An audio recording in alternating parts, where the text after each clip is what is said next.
আসসালামু আলাইকুম রহমতুল্লাহি ওবরকাতুহু। সম্মানিত দর্শক, পরবর্তী সংসদ নির্বাচন ডিসেম্বর মাসে হবে। বিএনপি এভাবেই এগুচ্ছে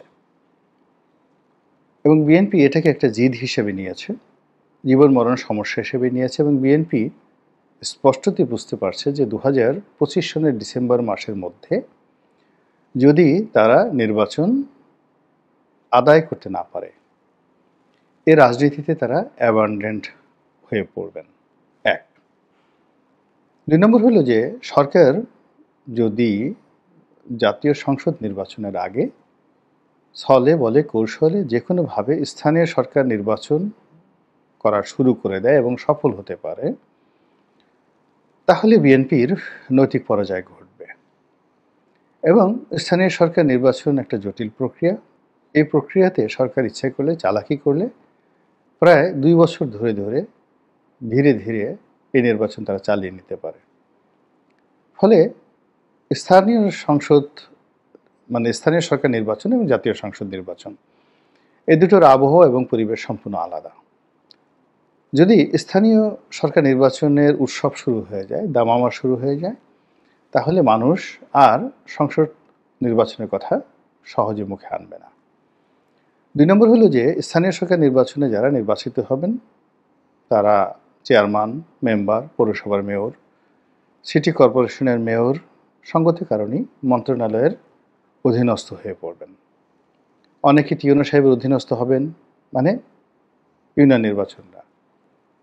তারপরে অনেকে ডিসি সাহেবের নিয়ন্ত্রণাধীন হয়ে পড়বেন, অনেকে মন্ত্রণালয়ের সেক্রেটারি সাহেবের নিয়ন্ত্রণাধীন হয়ে পড়বেন এবং সরকারি কাজকর্ম করার, তার দপ্তর চালানোর জন্য তারা সরকারের বি টিম হিসেবে সবসময় কাজ করবেন। এবং এই যে প্রক্রিয়াটি বা স্থানীয় সরকারকে শক্তিশালী করার নামে সেই তাদেরকে হাত করে দীর্ঘদিন ক্ষমতায় থাকার যে প্রক্রিয়া আইয়ুব খান শুরু করেছিলেন, ঠিক সেম কাজটি জিয়াউর রহমান সাহেব করেছেন।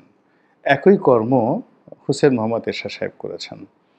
তো কাজেই এই জমানাতে যদি ডক্টর মোহাম্মদ ইউনূস এই কাজটি করেন, তাহলে তার ভবিষ্যৎ কী হতে পারে, তার উদ্দেশ্য কী হতে পারে, এটা বিএনপি বুঝে এবং তার বোঝার যথেষ্ট ক্ষমতা আছে। তো এই কারণে একটি জাতীয় সংসদ নির্বাচনকে অনিবার্য করতে এবং এটি নির্দিষ্ট সময়ের মধ্যে আদায় করার জন্য বিএনপি রীতিমতো কোমরে গামছা বেঁধে নেমেছে। এ কাজের জন্য তারা দরকার হলে আন্দোলন করবে, রাজপথ কাঁপাবে, হরতাল করবে, যা হয় আন্দোলনের ময়দানে। এবং ডক্টর মোহাম্মদ ইউনূস সরকারকে দরকার হলে তারা পরিবর্তন করবে এবং ইউনূস সরকারের সঙ্গে ধাক্কাধাক্কি করবে এবং ইউনূস সরকারের যারা আপনজন রয়েছে তাদের সঙ্গে মারামারি করবে, কিন্তু ডিসেম্বরের মধ্যে তাদের নির্বাচন করতেই হবে। তো এটা বিএনপির সঙ্গে যারা সংশ্লিষ্ট রয়েছেন, ঘনিষ্ঠ রয়েছেন, তারা সবাই জানেন। দ্বিতীয় যে বিষয়টি, সেটি হলো কারা বিএনপির মনোনয়ন পেতে যাচ্ছেন জাতীয় সংসদ নির্বাচনে। বিএনপি গত বছর যেটা করেছিল, 2018 সনে যেটা করেছিল, গত বছর নয়, বিগত দিনে। তো সর্বশেষ নির্বাচনে তারা 2 জন, 3 জন, 4 জন করে মনোনয়ন দিয়েছে। এ কারণে মনোনয়ন দিয়েছে যে আওয়ামী লীগ সরকারের যে কুটচাল, সেই কুটচালের মধ্যে পড়ে বিএনপির কোনো প্রার্থী যদি নির্বাচন করার যোগ্যতা হারিয়ে ফেলে, সেক্ষেত্রে যেন রাতারাতি একটা বিকল্প ডামি প্রার্থী বিএনপির হাতে থাকে বা দাঁড়ানো থাকে। এজন্য একই সঙ্গে 3 জন 4 জন করে মনোনয়ন দেওয়া হয়েছে। যারা সেই বাছাই পর্বে থেকেছে এবং বাছাই পর্ব শেষ হওয়ার পরে যেদিন চূড়ান্ত প্রার্থীদের ঘোষণা করা হবে, ওই দিন বিএনপি যে কোনো একজনকে মনোনয়ন দিয়েছেন। তো সেই যে 2018 সনের রাতের ভোটের নির্বাচনে বিএনপি 300 জন সংসদ সদস্য প্রার্থী ছিলেন বটে, কিন্তু তার বিপরীতে কম করে হলেও 2000 ব্যক্তিকে মনোনয়ন দেওয়া হয়েছিল। এখন সমস্যা হয়ে গেছে যে এই যে 2000 ব্যক্তি, মানে 300 ব্যক্তি নয়, কিন্তু 2000 ব্যক্তি কিন্তু এই বছর সক্রিয় আছে এবং তারা সবাই মনে করছেন যে তারা মনোনয়ন পাওয়ার উপযুক্ত। আর যেহেতু এতকাল লড়াই সংগ্রাম করার পর একটা সুযোগ আসছে বিএনপির জন্য, যে কোনোভাবে নির্বাচন হলে বিএনপি ক্ষমতায় আসবে এবং যে কোনোভাবে নির্বাচন হলে বিএনপি সরকার গঠন করবে। কাজেই এরকম একটা মোক্ষম সময়ে তারা কোনো অবস্থাতেই একটা রাজনৈতিক সুযোগ তারা হারাতে চান না। তো এর ফলে কি হলো, বিএনপির এমপি প্রার্থী হওয়ার জন্য, মনোনয়ন পাওয়ার জন্য একেবারে আগস্ট মাসের 10 তারিখ থেকেই লন্ডন দৌড়াদৌড়ি, লন্ডনে টেলিফোন, তারপরে বিএনপি অফিসে নিয়মিত হাজিরা, বিএনপির বড় বড় নেতাদের পিছনে চেষ্টা তদবির, সবাইকে রাজি খুশি করানোর জন্য যা হয় সব কিছু করা হচ্ছে। এবং এটা কোন পর্যায়ে যেতে পারে যার একটা ছোট্ট উদাহরণ দিলে বুঝতে পারবেন। আওয়ামী লীগের সময়টিতে একবার ইউনিয়ন নির্বাচন হলো প্রতীকে। তো বিএনপির যারা ইউনিয়নের চেয়ারম্যান প্রার্থী তারা তো ধানের শীষ নিয়ে নির্বাচন করবে, আওয়ামী লীগের যারা তারা নৌকায় নির্বাচন করবে। তো ধানের শীষের প্রতীক পাওয়ার জন্য হাজার হাজার চেয়ারম্যান প্রার্থী তারা ঢাকায় এসে অপেক্ষা করতে থাকলো, টাকা নিয়ে পয়সা নিয়ে। নেতাদের মানে বিএনপির যারা ওই বিএনপির অফিসের যারা লোকজন ওই সময়টিতে যে মনোনয়ন বাণিজ্য করেছে, ওই মনোনয়ন বাণিজ্যের সঙ্গে আর কোনো মনোনয়ন বাণিজ্য ভবিষ্যতে হবে কিনা সন্দেহ। তো সেই চেয়ারম্যান প্রার্থীরা শুধুমাত্র ধানের শীষ প্রতীকটি নেওয়ার জন্য, একটা চিঠি নেওয়ার জন্য সর্বোচ্চ আত্মত্যাগ করেছে, তাদের সব কিছু বিলিয়ে দিয়েছে কেন্দ্রীয় নেতাদের প্রতি। কিন্তু তারপরেও তারা অনেকে মানে টাকা নিয়েছে, নেতারা হয়তো 10 জনের কাছ থেকে মনোনয়ন দেবেন একজন। তো রাতারাতি যদি সিদ্ধান্ত দিয়ে ফেলেন তাহলে তো হয় না। এই জন্য সেই 10 জনকে তারা শেষ ক্ষণ পর্যন্ত তারা ঘুরিয়েছে এবং সবার কাছ থেকে তারা টাকা নিয়েছে।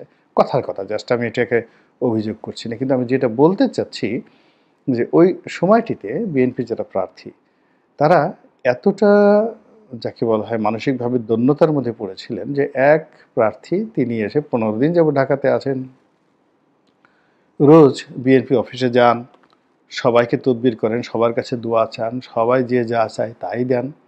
তো বিএনপির চেয়ারপারসনের অফিস ঝাড়ু দিতেন এক মহিলা খালা ছিলেন, এখন আছেন কিনা জানি না। তো এক চেয়ারম্যান প্রার্থী সেই খালাকে সালাম করলেন, মানে পা ধরে সালাম করলেন, তাকে কিছু টাকা দিলেন এবং বললেন যে খালা আপনি আমার জন্য একটু দোয়া করেন। এর কারণ হলো সে ওই হোটেলে থাকেন আর সারা বিকেল ওই লেকের পাড়ে গিয়ে, গুলশান লেকের পাড়ে গিয়ে বসে থাকেন একটা ভালো সংবাদ আসে কিনা। তো এইরকম এই জমানাতেও মানে বিএনপির যে এমপি প্রার্থী যারা মনোনয়ন লাভের জন্য তারা কিন্তু সর্বোচ্চ যে যেটা পারছে, যে মারামারি করতে পারছে মারামারি করছে, যে চাঁদাবাজি করা দরকার চাঁদাবাজি করছে, যে থানা পুলিশ নিয়ন্ত্রণ করার তা করছে, যে লন্ডন যেতে পারছে সে তারেক রহমান সাহেবের কাছে যাচ্ছে, যে বেগম জিয়াকে পাচ্ছে তাকে ম্যানেজ করার চেষ্টা করছে। তারপর তারেক রহমান সাহেব বেগম জিয়ার যে আপনজন যারা আছেন, পরিবারের লোকজন আছেন, তাদেরকে ম্যানেজ করার জন্য সর্বোচ্চ চেষ্টা চালিয়ে যাচ্ছেন এবং এটা নিয়ে অনেক অপ্রীতিকর ঘটনা ঘটছে। কিন্তু এরই মধ্যে আবার সামাজিক মাধ্যমে আমরা দেখতে পেলাম যে বিএনপি মোটামুটি একটা তালিকা করে ফেলেছে, খসড়া তালিকা করে ফেলেছে এবং এটা বিগত দিনের মতো নয়। আগে যেভাবে একাধিক প্রার্থী ছিল এবার একাধিক প্রার্থী না, এবার সিঙ্গেল প্রার্থী দেওয়া হবে, এরকম সামাজিক মাধ্যমে খবর এসেছে এবং অনেক জায়গায় অনেক প্রার্থীর নামও চলে এসেছে। তো যাদের নাম আসছে তারা তো খুব খুশি, তাদের লোকজন নানা রকম যাকে বলা হয় মিছিল মিটিং করে যাচ্ছে।